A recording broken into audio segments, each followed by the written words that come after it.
I've got spare parts from my last broken heart. Somehow more than what I had to start. Yeah, I've got spare parts.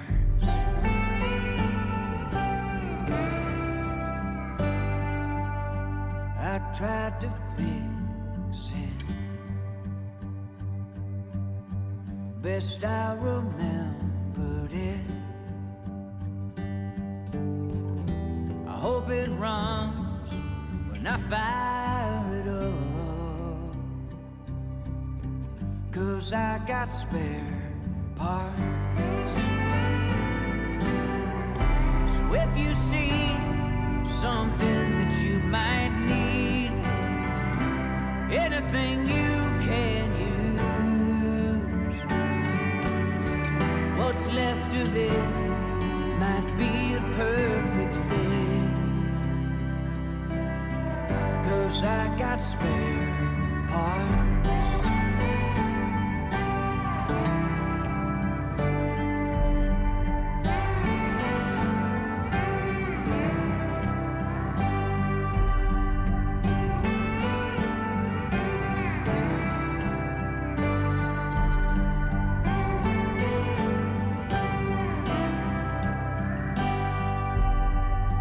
Took a piece of you,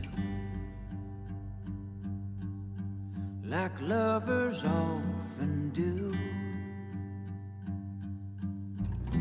I'll try to make it good as new, 'cause I got spare parts.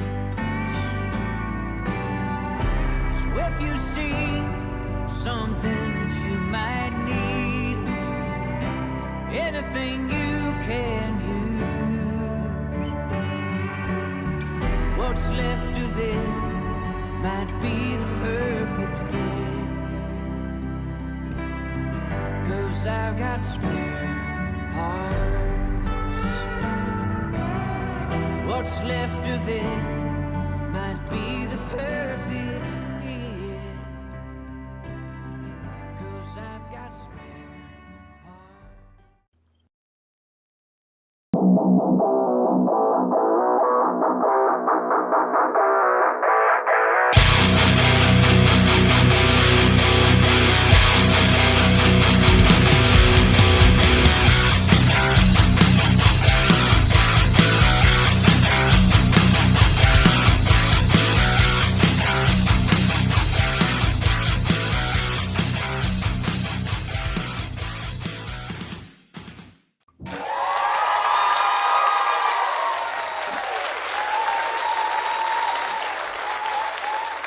Good evening, folks. Welcome to another Wednesday night episode of I-12GIA, Real Talk with Real People.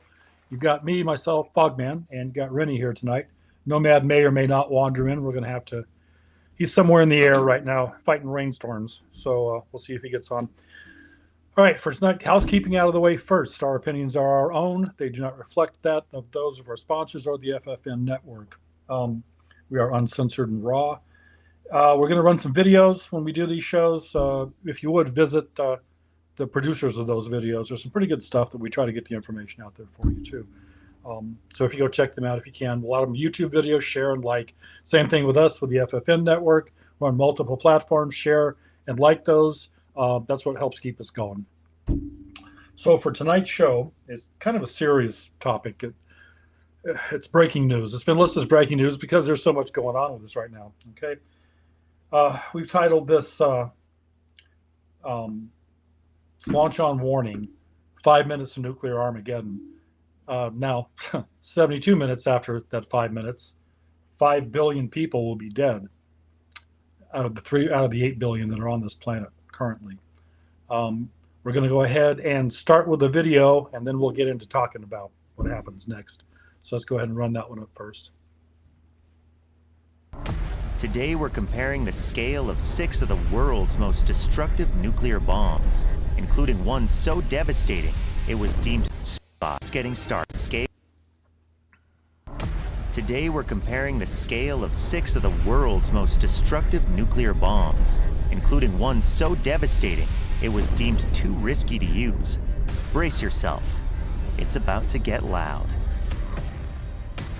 Starting off, we have the 15-kiloton bomb that the US dropped on Hiroshima in 1945.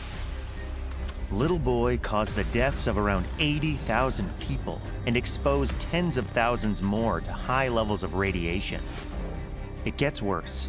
The temperature near the blast site in Hiroshima reached 300,000 degrees Celsius.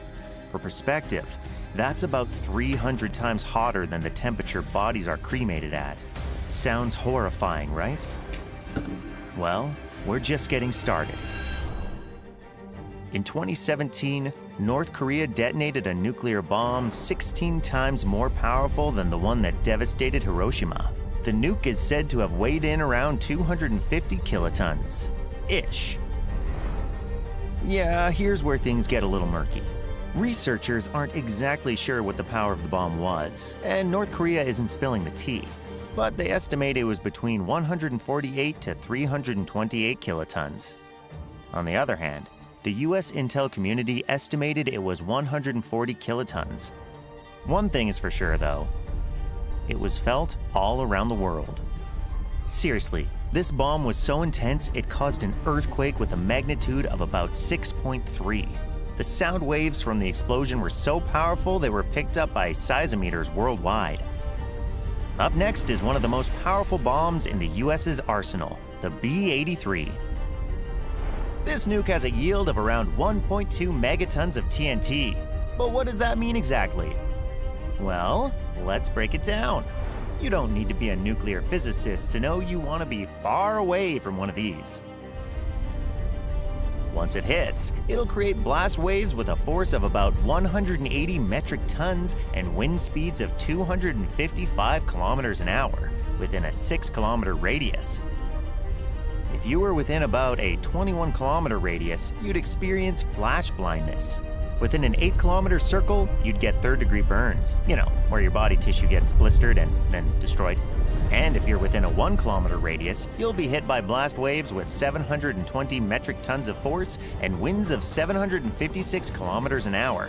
Medically speaking, it's gonna suck. There are about 650 B-83s in active service. So that's comforting. Next up, Castle Bravo, the biggest nuclear bomb ever tested by the US. It packed a punch of around 15 megatons and caused an explosion 2.5 times more devastating than researchers anticipated. And this was obviously a problem. Yeah, this bomb was 1,000 times more powerful than the one dropped on Hiroshima. Radioactive debris spread across 18,000 square kilometers, contaminating people on nearby islands and even on a Japanese fishing trawler.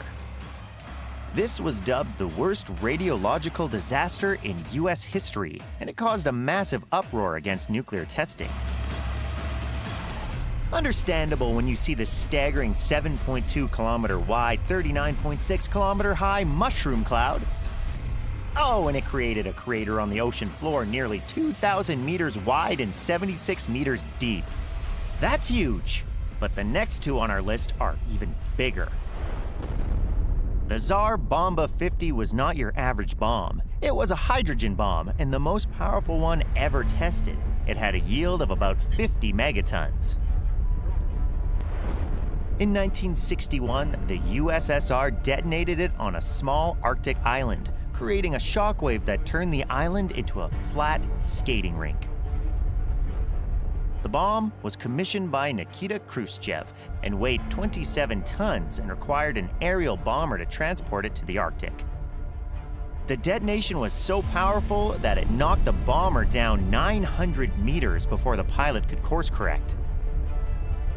It's not hard to see why a bomb with this kind of power was never made again. But that doesn't mean the USSR didn't want to. Okay, so Khrushchev may have commissioned the Tsar Bomba 50, but did you know he originally wanted a 100 megaton nuclear bomb? Yeah, plus 50, baby!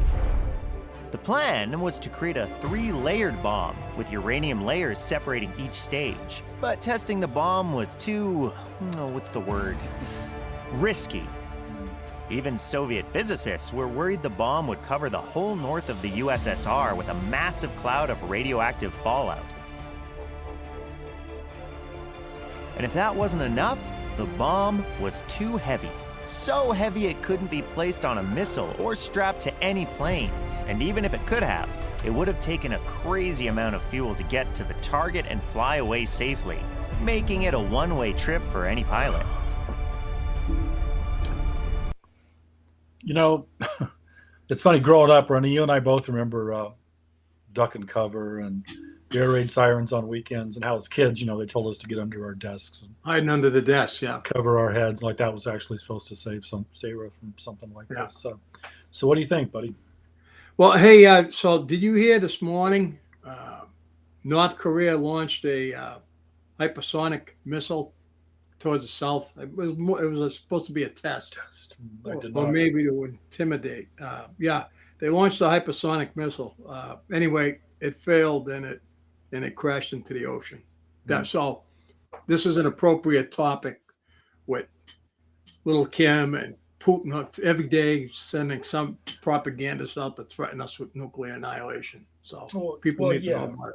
But my feeling is in the realm of existential threats that humanity faces, the specter of nuclear Armageddon looms large as a chilling reminder of the destructive power unleashed by us, mankind. This term nuclear Armageddon conjures up images of widespread devastation, unimaginable loss of life, which the video just showed, and possible apocalyptic world scarred by radiation and despair. This report delves into the armor of the reality of nuclear Armageddon, exploring potential triggers, consequences, and efforts that are employed to prevent such catastrophes. How good they are, we'll probably see in the near future. Yep. Well, one would hope not. Listen, call us if you want to talk to us about this stuff. Give us or call us. Call the show. Can't even talk tonight. 508-974-4231. Got to get my shit together here. Gustavo Beta. Yeah, thanks. Yeah, definitely some of that stuff. And I'm glad to see you joined us tonight. It's always good to hear from you. While I was researching this, I came across some pretty interesting stuff. The part about the number of people killed, I think, was kind of shocking to begin with. 5 billion people aren't going to survive this thing. No, I don't think so. No, and that's it. Within the first 72 minutes, 5 billion people will be dead. I mean, think about the scale of that. And the scary part, that's not even the scary part, okay? The scary part is that the living are going to, whatever survives, the 3 billion that survives, are going to actually be in a position to envy the dead. By the time with radioactive fallout, everything else is going to go on, the nuclear winters and all the other stuff. And there's really no safe place to go. According to all the experts, they're pretty much saying that the best place to be is either Australia or New Zealand. Yeah, maybe not. Maybe that's why all the rich billionaires are building their shelters down there. Doesn't the Easter Bunny vacation in New Zealand? I think so, yeah. Yeah, probably. But the experts also say that wherever you're going to go, you need to be able to get there within 3 days. So that pretty much leaves all of us here in the continental United States. Most of the rest of the world just has shit out of luck, for the most part. I don't know, man. Every day it's something different. You've got little Kim sharing delivery systems with Iran now, which I don't know. I personally, that's going to end up being what's happening. Well, you know what's even scarier than the thought of a nuclear devastation itself is the fact that we have some serious players out there, like Russia and Iran and North Korea, Belarus, with serious fingers on the trigger. Yeah. Well, it's not only that. It's in India, Pakistan, Turkey, all the other countries that have nuclear weapons also. So there was a coup going on today in some country. Bolivia. Bolivia. So there you go. I mean, Yeah. it could happen anywhere to anyone. You know? Yeah, pretty much. Well, Latin America, I mean, that happens all the time. Let's go ahead and coups in Bolivia. Jesus, man. Another country that the experts say you might want to consider going to is Argentina because of the new president and some of the stuff they have going on down there. Again, 3 days. Where the fuck are you going to go in 3 days? It really doesn't make any difference. We can do all the preparation for this that we want, and it's not going to make a damn bit of difference. What's the purpose of all of these nuclear weapons that are out there now? Mutually assured destruction, right? And that's what's throughout the Cold War and everything else. That's what prevented these things from actually lighting off. Russia and the United States both know that neither of us will survive, a full-on attack, right? Yeah, but don't forget, Iran and North Korea just starting to venture into this stuff, Well, yeah, and they are pretty much. I mean, no matter what you say about the leaders, or the presidents of the Soviet Union or the United States, I mean, they're not stupid. It's back to the whole mutually assured destruction thing. But these nut jobs that are running North Korea and the Ayatollahs in Iran, that's one of their prophecies. Their view of the world is to create destruction like that. Which will in turn bring back the prophet, and so it's a lot more possible now than it ever was in the past. And all it takes is one minor mistake, one misunderstanding, one thing could terribly happen. Gustavo, thanks, buddy. You're from Brazil. Well, we're going to keep going with it, so I'm glad to have you participate. If you want to talk more, give us a call. It's 508-974-4231. We'd love to talk to anybody that wants to talk about this show. So the actual threat of nuclear Armageddon stems from the nuclear weapons that was stockpiled by various countries. How reliable or do you think all these treaties are that were signed? Oh, they're not. They're not. No, they're not reliable at all. Isn't that why Ronald Reagan said trust but verify? Well, yeah, of course. And even still, a treaty is only as good as the paper it's written on. If all this shit if it completely goes to shit, right? Yeah. And a lot of the countries that were signatories of those treaties are no longer in existence. Well, the Soviet Union, the old Soviet Union can sign whatever they wanted. The current leadership of the Soviet Union does not have to pay any attention to it, right? Yeah. Let's go ahead and run this next video. We have another video coming up too. It's going to be kids and bomb hits. Let's see what that looks like.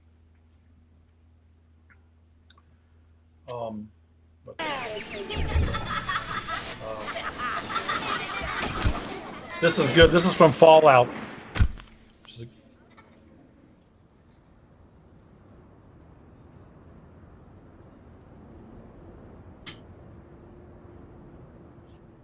All right, one piece of cake coming up from my favorite cowgirl. Is it your thumb or mine?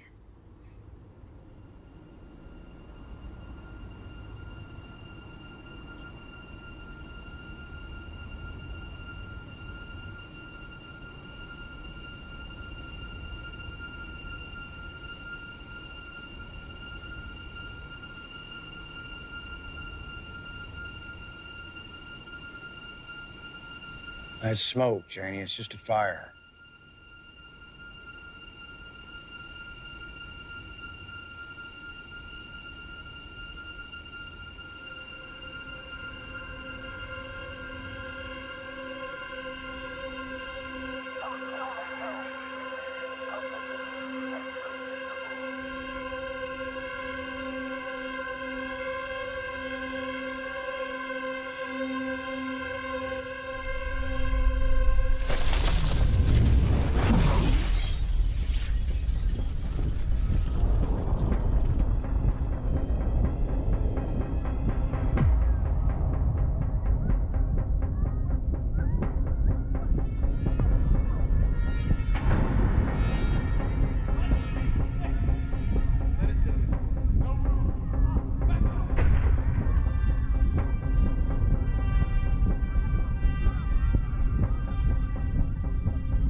Yeah, that's a great video. That's a great example of why the living would be envying the dead. That's from Fallout.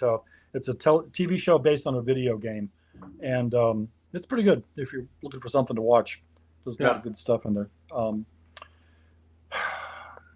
So I guess let me. My next point is in this contemporary world that we live in, the proliferation of nuclear weapons to additional countries and the emergence of non-state actors seeking to acquire such weapons have added new dimensions to the threat of nuclear Armageddon.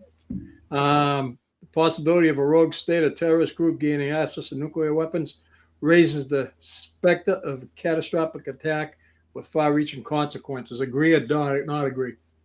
I agree. Agree completely.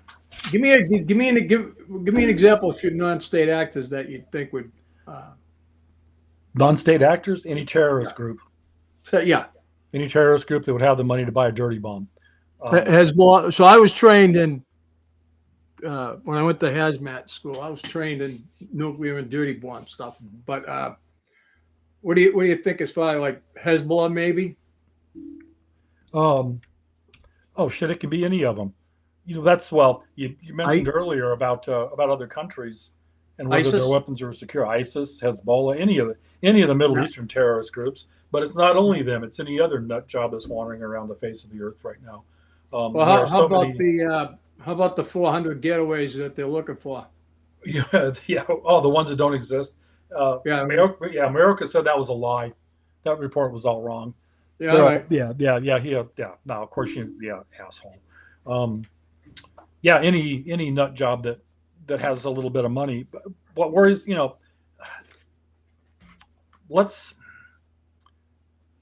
that's going to do some damage. But what worries me the most is what happens. Let's say a terrorist drops a dirty bomb anywhere. All right. Unless it can be proven that it's not from a state actor, what happens next is going to be really uncomfortable. Well, see, with dirty bombs, it's hard to. They're constructed in such a way that they'd probably have a jolly good hard time trying to find a fingerprint. Well, yeah, you would, as opposed to like an ICBM. When I say fingerprint, I don't literally mean fingerprint, right, but I mean, which typifies which country or which state or which terror group would do it. Right, or a signature of the bomb maker. Is another way to put that. Yeah. ICBMs can be tracked immediately within milliseconds of launch. The only ones that can't be tracked are submarine launches. So let's say, all right, let's stick with state actors. Like, let's stick with Russia and the United States for the time being. Yeah. As far as how all of this shit's going to work if it actually fires off. Let's say that an ICBM launch is detected from somewhere in Russia. Okay, so there's a 30-minute window. It takes 30 minutes from an ICBM to get from Russia to the United States. So you're going to have 30 minutes before impact, approximately. All right. Now, within that 30 minutes, the president has a 6-minute window to make a decision of some kind, and whether or not to launch a retaliatory strike. Okay. So the next up for him would be a retaliatory strike, right? Now, everybody says, and a lot of people aren't aware of it, but the president has that sole decision. He doesn't have to go through Congress, doesn't have to talk to anybody, he doesn't have to say anything. If that happens, he can launch, the president, whomever he may be, can launch a retaliatory strike against anything or anybody within 6 minutes. All right. And the reason for that is because it's only 6 minutes. There is no time to talk to anybody, to communicate, so forth and so on. Do you think, though, that's a realistic number for Sleepy Joe? Well, shit, there is no realistic number for Sleepy Joe. He doesn't have anything to do with that. Somebody else is taking care of It's all going that to take the shit Secret anyway. Service more than 6 minutes to find him. Yeah, no kidding. So after a decision is made to make a retaliatory strike, okay, the president is given what's called a black book, and it's a menu of targeting packages. Yeah. Okay? And it's called the black book because of all the levels of death and destruction that it would cause. So he gets a menu of targeting packages, and I can't. It kind of struck me as funny, but it's not really laughing. The example was that I was given was it'd be like the president sitting at Denny's and picking items off a menu of what he's going to have for dinner. And I was thinking, well, if it was Sleepy Joe, he could actually end the world by thinking that he's ordering ice cream, when in reality he just ordered total nuclear destruction. So once the targeting package is made, then the targets are launched and everything kind of goes from there. So we're back down to, so 72 minutes. That's where the 72-minute time frame comes in. All this happens. But it's kind of a misunderstanding, and when you hear a lot of people say, well, whether it's Biden, Trump, anybody, any president can't start a nuclear war all by himself. That's not how this works. There are a lot of fail safes and other things that would come into play before making a preemptive strike. But a retaliatory strike, though, that's a whole 6-minute decision-making process. So to sum it up, what you're saying is the consequences of a nuclear attack have been catastrophic and far-reaching. Well, yeah, no shit, and like world-ending. World-ending, yeah. That's what they call. That's what they call an ELE, right? ELE. Oh, and extinction level event. Extinction level event. Yeah, it most definitely would. There's as we saw from the first graphics with the bombs. Yeah.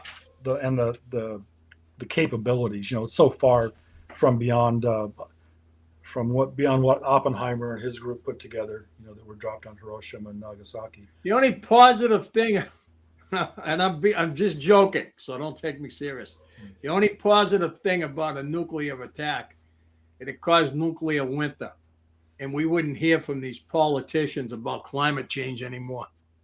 Yeah, definitely. You know what I'm saying? Oh yeah, I know exactly what you're saying. And sadly, there are nut jobs out there that would like to see that happen, though. Problem.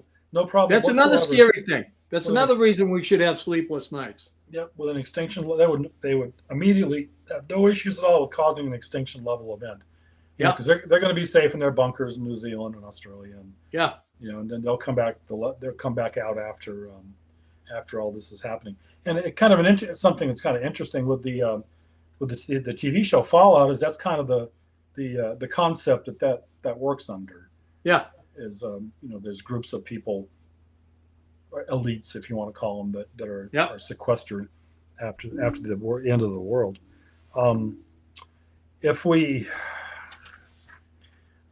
Part of the targeting packages is all right, I think we're going to break. Yep, going to break, so we'll be back. I'm off to drop the bomb, so don't wait up for me. But while you swelter down there in your shelter, you can see me on your TV.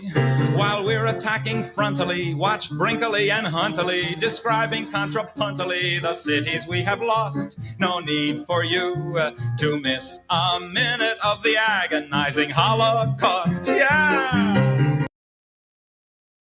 My name is Steven, your public relations officer at FFN Media Network. We believe that every story deserves to be heard. Every voice deserves to be amplified, and every idea deserves to shine. As a small media company, we are committed to creating a platform where content creators, visionaries, and changemakers like you can thrive. You might say to yourself, why do we need FFN Network? Well, let me tell you what we can do for you. 1, our mission is simple: empower, elevate, and engage. We are not just another media outlet. 2, our producers will help you build your show, add content, and put you on 15 different platforms. 3, we help you promote your show. Whether it is through captivating articles, thought-provoking videos, or inspiring podcasts, we are here to help you make a difference. What sets us apart? At FFN Media Network, we embrace hard work. Our team of talented producers and creators come from all social classes, ensuring that our content reflects a rich tapestry of experiences, cultures, and viewpoints. Join the FFN team.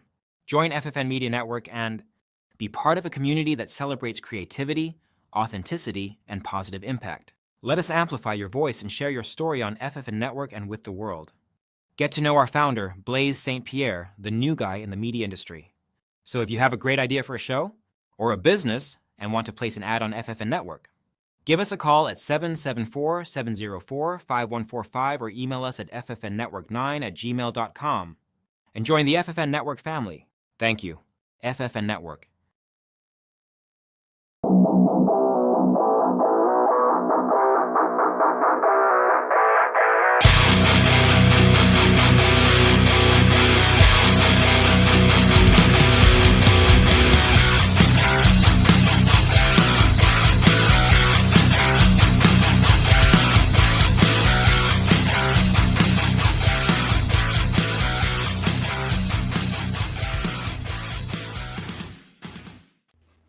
All right, and we're back.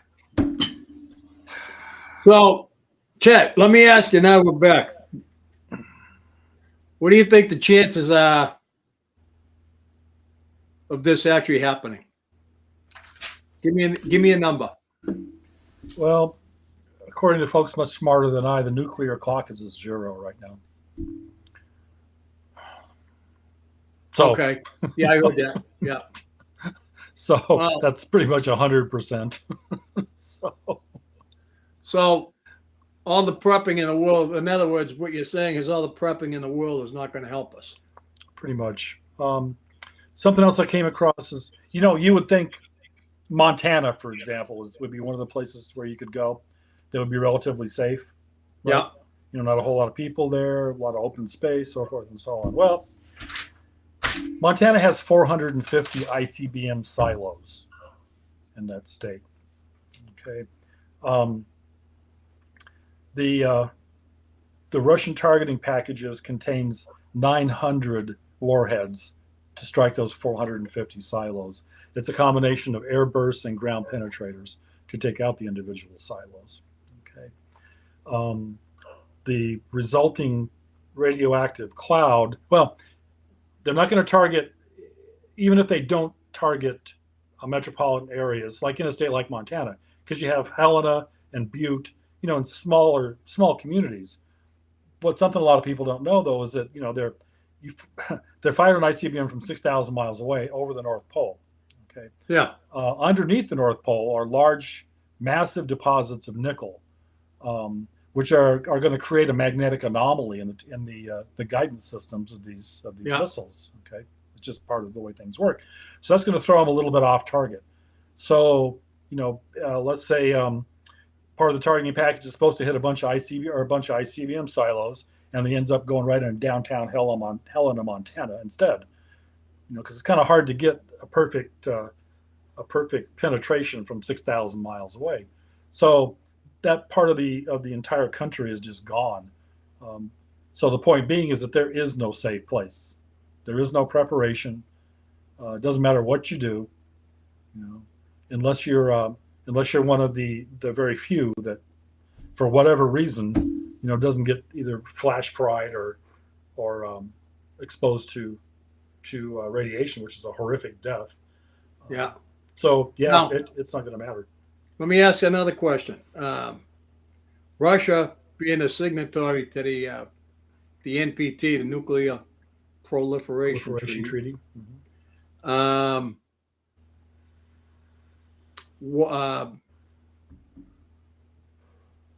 Knowing what they know and being a signatory to the NPT, why do you think Putin's sending out his propagandists every day saying that, putting the West on notice? Oh yeah, definitely.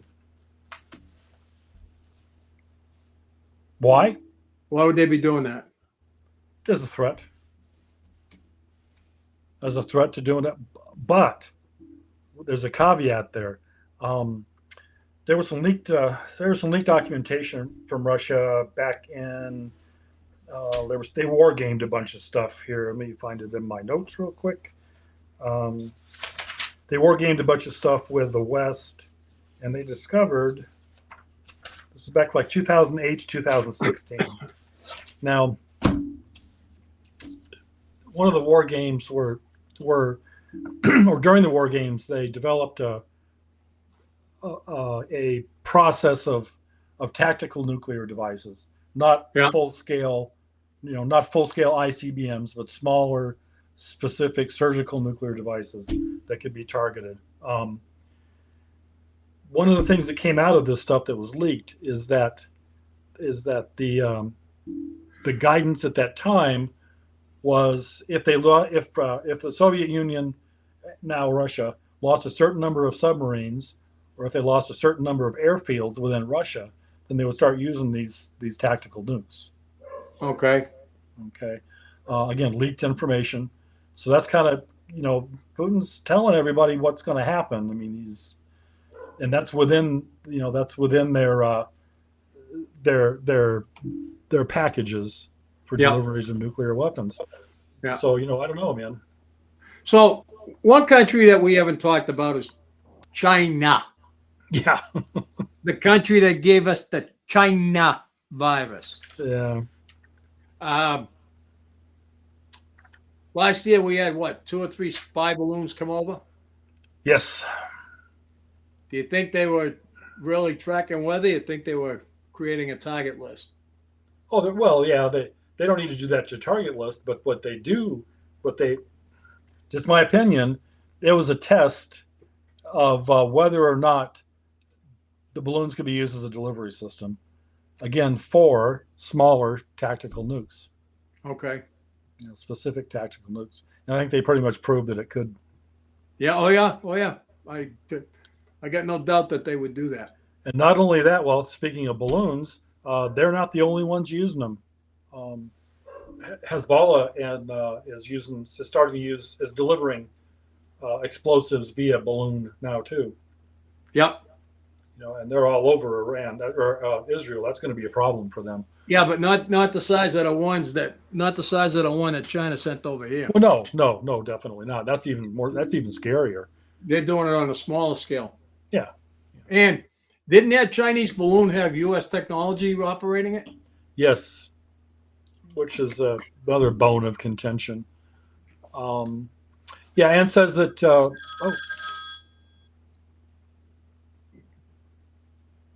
Go ahead, caller.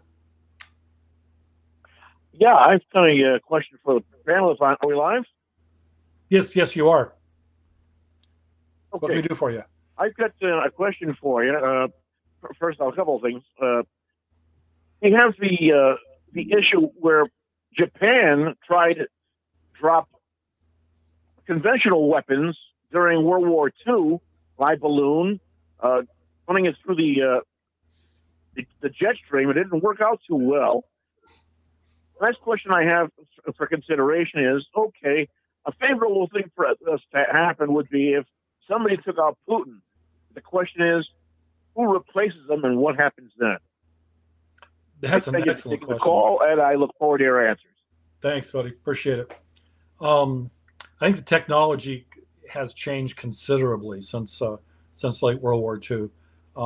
Plus the technology's changed. The Chinese balloons that came over, actually weather balloons in general, run at a much higher altitude, better guidance systems, and so forth.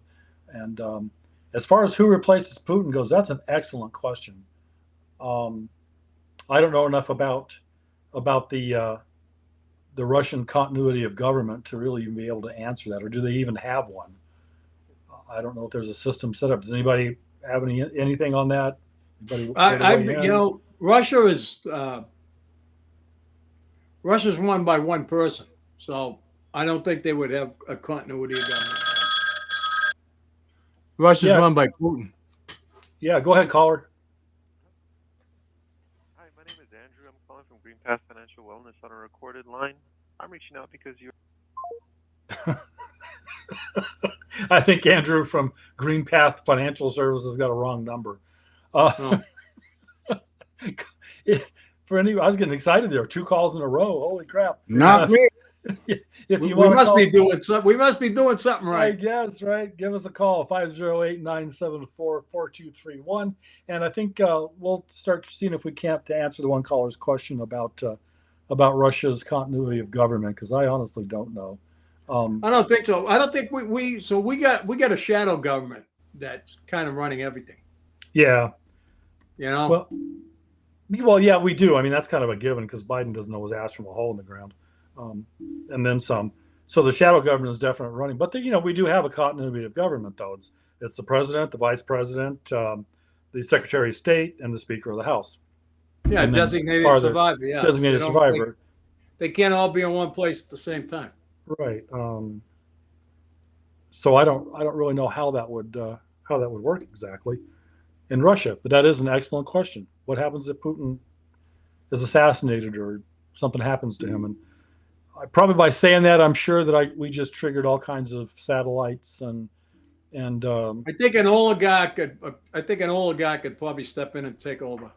Yeah, you think? But who though? Would it be like a criminal buddy of some kind, or I don't know who? Well, they're all criminals over there. Okay. Well, Alexei Duymin, Sergei Kiriyenko, or Nikolai Patrushev, I guess would be the. Is that part of a continuity of government? I guess. Never heard of them people, so that should cause you a sleepless night.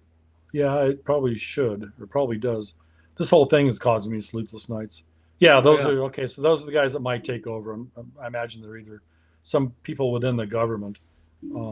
So a lot of people are desperate. Civil society organizations, grassroots movements, and advocacy groups have also played a crucial role in trying to raise awareness of the dangers of using nuclear weapons and pushing for their elimination.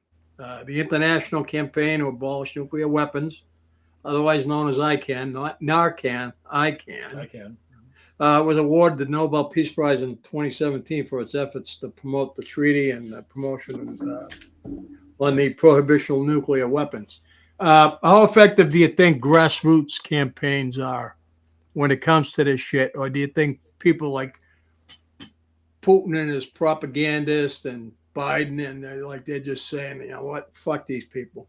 Yeah, they're not paying any attention to them. It's kind of like with climate change and everything else. It's just lip service to a bigger problem. And there are a bunch of them.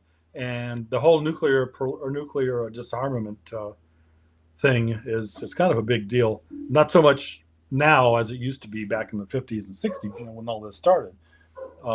But it does happen. Well, for example, this for a lot of our research today, and we use this Nuclear War by Ann Jacobson.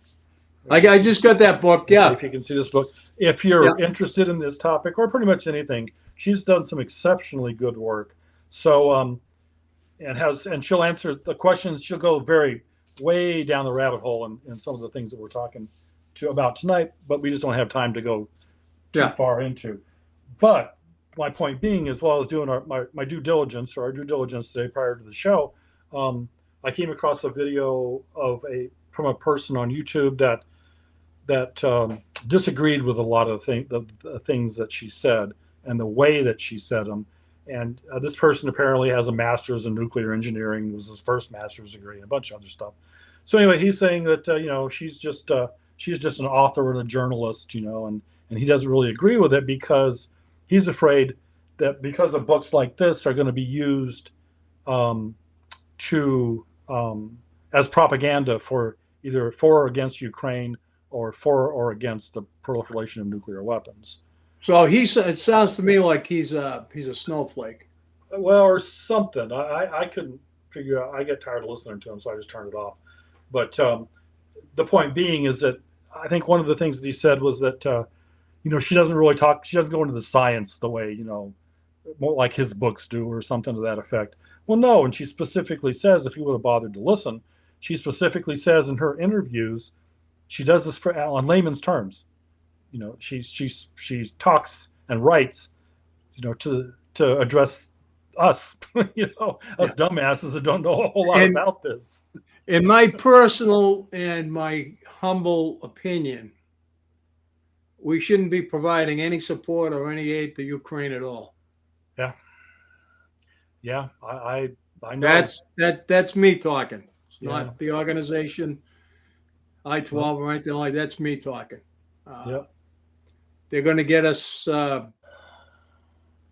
going to get us sucked into a. Putin's already said it himself, and some of his henchmen have said anything destroyed within Russia by NATO weapons provided by the United States will be met with a nuclear response. Yep, and it's already happening. So let's say even if it isn't an ICBM, let's say if it's just a small backpack nuke anywhere in any NATO country or in Kiev or wherever, the world as a whole is going to have to respond, right?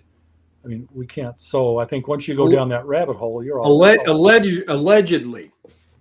Allegedly, yeah. Well, yeah. I use that term lightly. Yeah. And that's like, that's part of that information, that report that was leaked from Russia.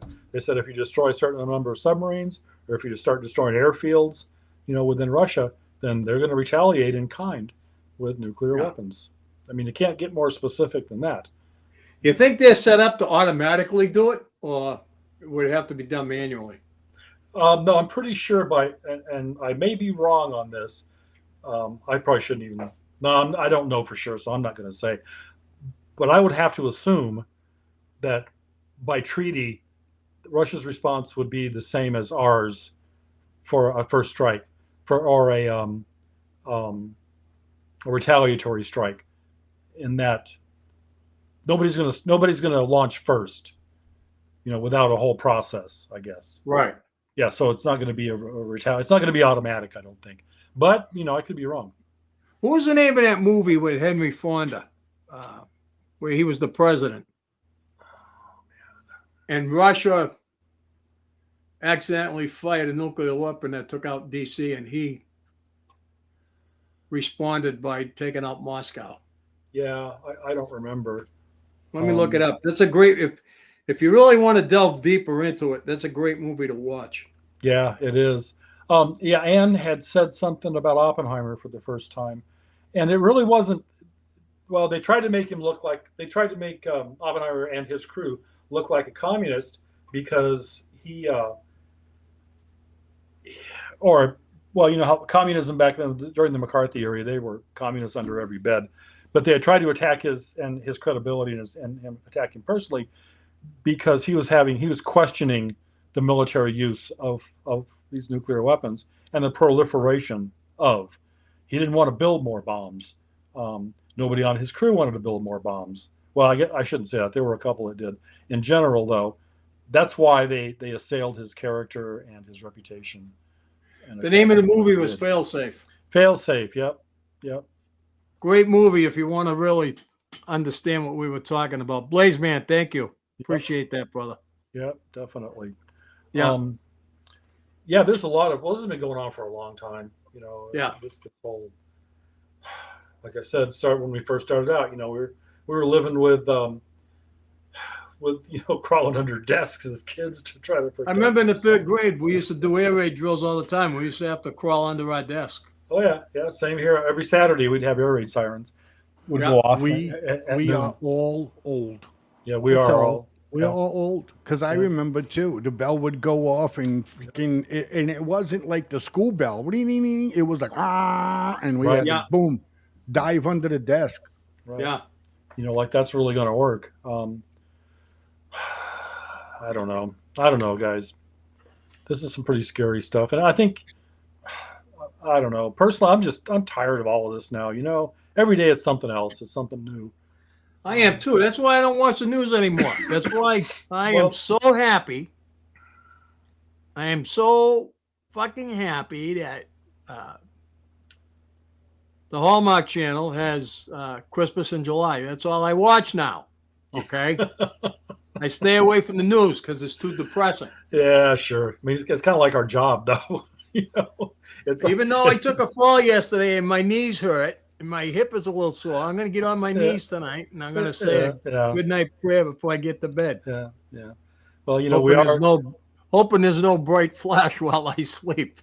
Well, we are I-12 global intelligence analysts, so we kind of need to be paying attention to this I know. All right, let's go ahead and run whatever video we got up next here.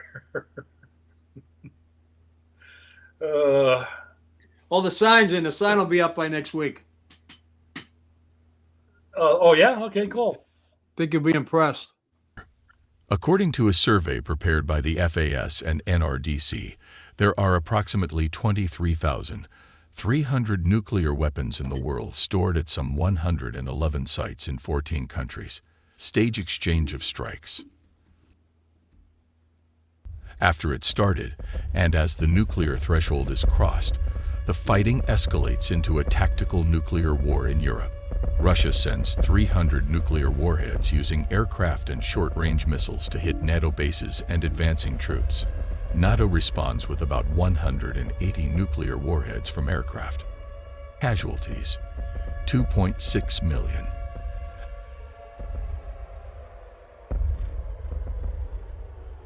When Europe is destroyed, NATO launches a strategic nuclear strike of 600 warheads of U.S. land and submarine missiles aimed at Russian nuclear forces.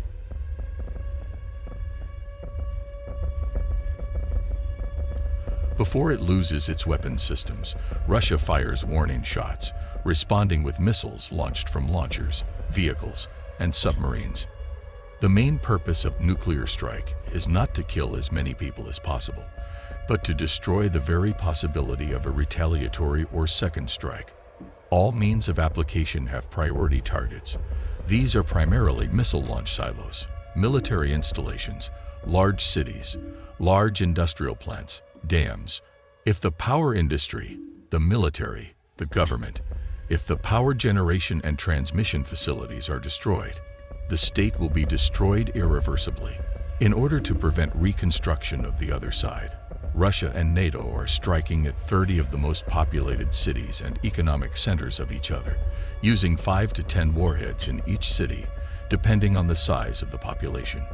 As a result of the nuclear exchange, the number of direct casualties, including deaths, 34.1 million, and injuries, 57.4 million, from the series of nuclear exchanges. Stage 2 nuclear fallout. The horror of radioactive fallout lies in its ability to spread radiation over a wide area, affecting people, animals, and the environment. Exposure to high levels of radiation can cause acute radiation sickness, which can lead to symptoms such as nausea, vomiting, diarrhea, and fatigue. In severe cases, radiation sickness can be fatal. 27 million more people will die. Stage 3 nuclear winter and famine. The biosphere received such a blow that it is unlikely to recover and return to its original state. The ecosystem of the equatorial zone, which is tuned to almost constant temperatures, will be particularly affected. There, even if forests are not burned, higher forms of life will disappear, apparently, completely or almost completely. According to scientists, about 5 billion people in 2 years may die as a result of a nuclear war between the US and Russia, which confirms the need for global cooperation to prevent it. Let's say no to any war, and it is better to create something new than to destroy ourselves. Yeah, that 5 According million, to a survey prepared by the FFN, that 5 million in 2 years is awfully optimistic, I think. Yeah. I'm not sure where they got that information from. The other information is hardcore DoD statistics. So they're saying 5 million in 72 hours. So I don't know, Rennie. You do a lot of prep stuff. Have you got any thoughts about how to deal with any of this, or what we should Iodine do? tablets, if you can find them. Okay, so what do they do? Iodine tablets will assist in the treatment of radiation poisoning. Okay. But they're hard to find. I would imagine so, yeah. If you can get them, I would suggest you should buy them. That would be my recommendation. Okay. I'm ordering stuff all the time. I just ordered a shitload of antibiotics. I try to get iodine tablets, and I get the no way. Yeah. I think it's pretty much, I guess, for preparation purposes, just do all the stuff you would normally do. Go ahead and stock your food supplies and that kind of thing in. There's just really nobody's going to be safe. I mean, I really don't see any way to. No. like I said, you hope you get flash fried in the first millisecond. That's the best thing you could hope for, is that you're one of the first ones to go. Yeah. Because at that point, it's not worth surviving. No, it really isn't. There's not going to be any magical group of survivors that rebuilds civilization again after this. No. So that's I kind of agree sad. wholeheartedly. Yeah. Well, this has kind of sucked tonight. It's kind of been a kind of a depressing topic. No, but it's something I got to get out there, because it's in the does. news. It's in the news every day. It does. Yep. It's in the news every day. Every day you turn the TV on, Putin saying something. Like this morning, North Korea launched an ICBM that crashed. The specter of nuclear Armageddon remains a chilling reminder of the catastrophic consequences of nuclear war and threats posed by nuclear weapons, which underscores the urgent need for global cooperation on disarmament. I doubt that'll ever happen, but I'm going to leave it right there. Well, yeah, we have. This is a subject that, I guess there are no real answers for it. There aren't. We all like to see nuclear disarmament and like to see all this stuff go away. But when you have current administrations going back to Barack Obama, they're making damn sure that Iran and the Ayatollahs are able to enrich plutonium and nuclear material to use in nuclear weapons to build freaking bombs. Absolutely. Yeah. How can you can't be positive about any of this. It doesn't matter how much you protest or complain or whatever. There's too much support to keep this shit going and to go into the wrong people's hands. So I guess when I said it kind of sucked, it's just the topic. It's not it does need to get out there, and a lot more people need to be aware of it. Ones that aren't already, but it's just one more thing to add to the list of every fucking morning. It's something else. Yeah. Like I said, that's why I turn on the TV for 15 minutes in the morning. I watch the local news just to get the weather, and then bang, right over to Hallmark I go. Yeah, that's not a bad idea. I know, Ann, world peace is not likely, and it's really sad. But it's not. It's our children that are going to be dealing with this mess, not us necessarily. So I really don't know. So all you can really do is educate yourself, and pay attention to what's going on around you. Don't look at if it does come to that, don't look at the light. Because you'll just put your sunglasses on. Yeah, don't even do that. You'll just end up blind. So put your sunglasses on, kick back with a cold one, and just point the other direction. Look away. Wait for the blow. Yeah. Yeah, that was in Fallout. That was the movie, or in the TV show series. That was Hollywood, or Los Angeles was where all those bombs were in. All right, we're gonna go ahead and wrap it up for this evening. Then I don't know, folks. Like I said, this is kind of a tough one. I'm kind of coming away with I'm gonna go in the corner and curl up in a little ball and cry or something. I don't know. Maybe whatever works. I'll be right there with you. But I want to thank our sponsors, I-12GIA, Peace of Mind Training, and as always, the FFN Network, for allowing us to have a voice and for all the wonderful work that they do. And as always, don't forget Global Elite. Yeah, they're doing some other stuff right now, though, so they're wrapped up with some other stuff. Yeah, Nomad couldn't make it in tonight. Like I said, he got wrapped up in a storm. So, Ann, good night. I'm so glad you joined with us tonight, and all of our other Gustavo. We'd love to hear from you more again. A lot of good interactions tonight.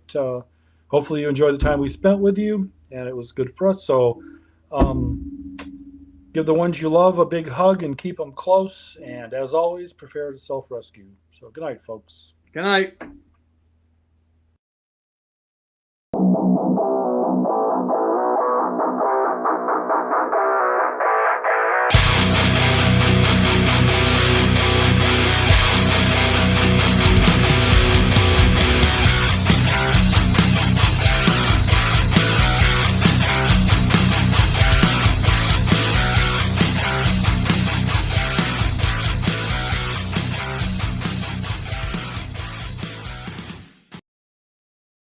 You have just watched an FFN Network production.